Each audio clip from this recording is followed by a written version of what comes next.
మల్లాపూర్ 5వ డివిజన్ బ్రహ్మపురి కాలనీలో under ground drainage సమస్య తీవ్ర రూపం దాల్చింది. 10 ఏళ్ల నిరీక్షణ తర్వాత పనులు మొదలైనా అవి అసంపూర్తిగా అవినీతి ఆరోపణల మధ్య సాగుతుండటంపై కాలనీ వాసులు ఆగ్రహం వ్యక్తం చేస్తున్నారు. డ్రైనేజీ వ్యవస్థ అస్తవ్యస్తంగా ఉందని, అధికారులకు కార్పొరేటర్కు ఎన్నిసార్లు మొరపెట్టుకున్నా పనులు ప్రారంభించడానికి 10 ఏళ్లు పట్టిందని కాలనీ అధ్యక్షులు చారీ తెలిపారు. అదనంగా 30 మీటర్ల పైప్ లైన్ వేశామనే సాకుతో కాంట్రాక్టర్ కాలనీ వాసుల నుండి 25,000 రూపాయలు వసూలు చేశారని, అయినా పనులు పూర్తి చేయలేదని ఆరోపించారు.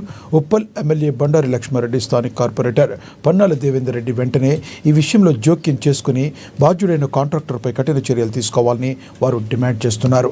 తమ సమస్యలు పరిష్కారం కాకపోతే కాలనీ వాసులంతా ఏకమై ఆందోళన కార్యక్రమాలు చేపడతామని హెచ్చరించారు.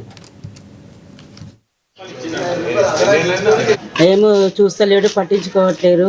ఓట్లప్పుడు మటుకు వస్తారు, దండాలు పెడతారు, అయ్యమ్మ అంటారు. ఆ తర్వాత మళ్ళీ ముఖం చూపారు, రారు, ఏం చెప్పినా పట్టించుకోరు. మేము చాలా ఇబ్బంది పడుతున్నాం డ్రైనేజ్ గురించి. మాకు వాటర్ ట్యాంక్ పక్కనే ఉన్నది, మాకు బోర్ వాటర్ కూడా లేదు, మంజీల వాటర్ అవే తాగుతున్నాము. మాకు జ్వరాలతో, సర్దులు జ్వరాలతో, దోమలతో చాలా ఇబ్బంది పడుతున్నాము. మంజూరులో కలుస్తున్నాయి వాటర్. డ్రైనేజ్ వాటర్ కూడా మా సంపులో కలుస్తుంది. అవే మేము తెలవక ఇప్పటికీ డ్రైనేజీలు పొంగి పొర్లుతున్నాయి. బ్రహ్మపురి కాలనీలో ఉన్నటువంటి డ్రైనేజ్ ఏసీలు దాని ప్యాచ్ వరకు మర్చిపోయారు. అన్నీ ఉన్న అల్లుడి నోట్లో శని ఉన్నట్టు కాలనీ కార్పొరేటర్ కూడా, 5th డివిజన్ కార్పొరేటర్ కూడా మా కాలనీలోనే ఉంటారు. అయినప్పటికీ మా కాలనీ అభివృద్ధికి నోచుకోలేకపోతుంది. ఇంకా పైకెళ్ళి ఈ ప్యాచ్ వర్క్ సంబంధించిన డబ్బులు కూడా ఆయన దండుకుండానే మాకు సమాచారం ఉంది. దీని విషయమై మేము పన్నాల దేవేంద్ర రెడ్డి గారిని నిలదీయడానికి సిద్ధంగా ఉన్నాం. ఆయన అందుబాటులో లేడు, ఫోన్ కూడా తీయడం లేదు. తక్షణమే కార్పొరేటర్ మరియు స్థానిక ఎమ్మెల్యే కూడా ఇక్కడికి రావాలని మేము శాంక్షన్ వర్క్ను చేసి తర్వాత ఏ మాత్రం పట్టించుకోకుండా ప్యాచ్ వర్క్